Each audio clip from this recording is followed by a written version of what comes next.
project today that we're going to present is portable dehydrating chamber for biowaste. So wet waste management in India is a very huge problem with almost tons of waste produced every single year. Bangalore also faces many hurdles in this sector such as inadequate infrastructure, lack of manpower and public involvement, high cost of waste processing and implementation issues. Also, there is mixing of wet waste and the dry waste, so the waste is neither recyclable nor compostable.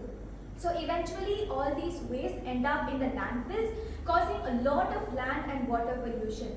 Also, wet waste management is financially burdensome both to the municipal and private entities. So the current alternatives available right now are composting, landfills, incineration and dehydration. But these methods are not very efficient because they cause a lot of environmental issues, such as methane gas is released from the landfills and there's also leachate formation and bacterial growth in them. Composting and landfills both produce foul smell. Incineration releases a lot of toxic pollutants into the environment and it also consumes huge power. So what we've thought of to combat this problem is a portable waste dehydrating chamber. So by this we mean to say that we want to take the waste management system to a localized level rather than a collective level to reduce transportation costs and make everything available to an average consumer. As you can see here, we have developed a working prototype and these are some food samples that we have procured over 3 months ago. These are much easier to work with than standard bio-waste that we see in day-to-day life. There is no formation of leachate and as you can see this is biologically not, as even though having been in the air and in aerobic conditions for over 3 months, it has seen no growth of any microbes and such. Alright, one of the first things we did to understand the problem is build a stakeholder map to understand all the people affected by it. The people affected by the problem are ones who work with waste, such as waste collectors and segregation plant workers. Major generators of waste would include households, hotels and restaurants. And we'd like to work with municipal corporations to tackle the problem. So the main competitors that we have in this field are NGOs that are already working towards this cause and some companies that provide composting services.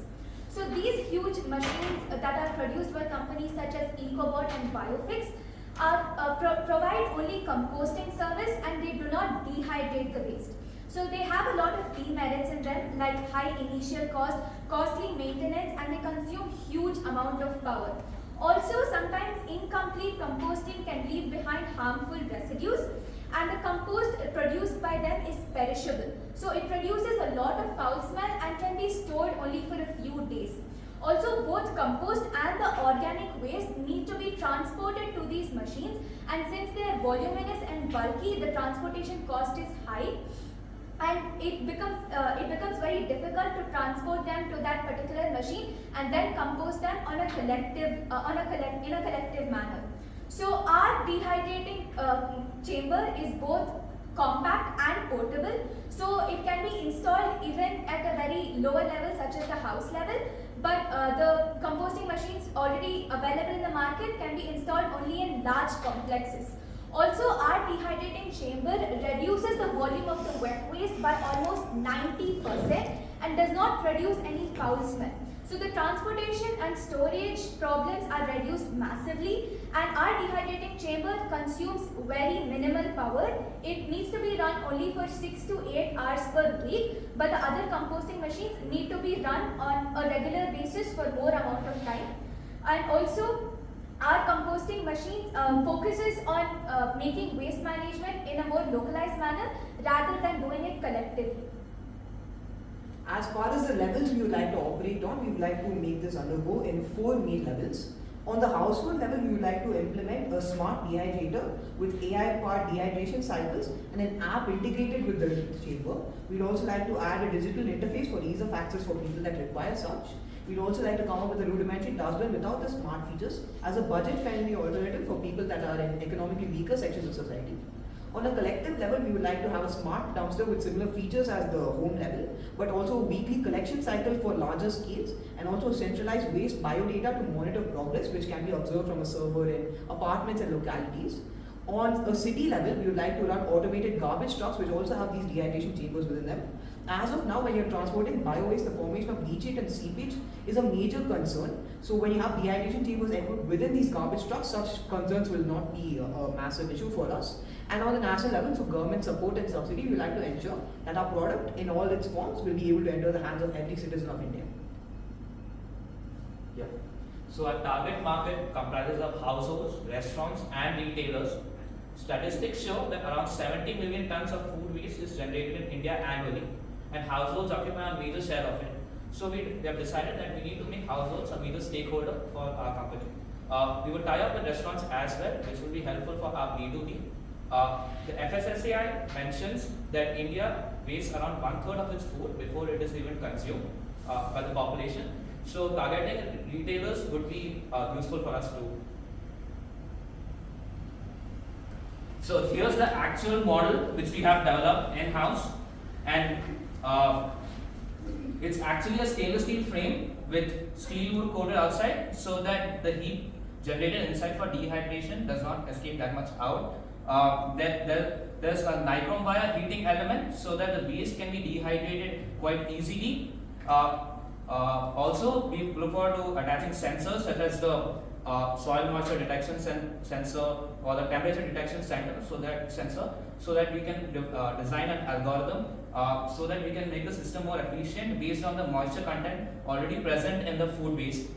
Also, we can include microcontrollers as such which have Wi-Fi so that we can develop a mobile app, and so that the user can receive notifications of what's actually happening inside the chamber.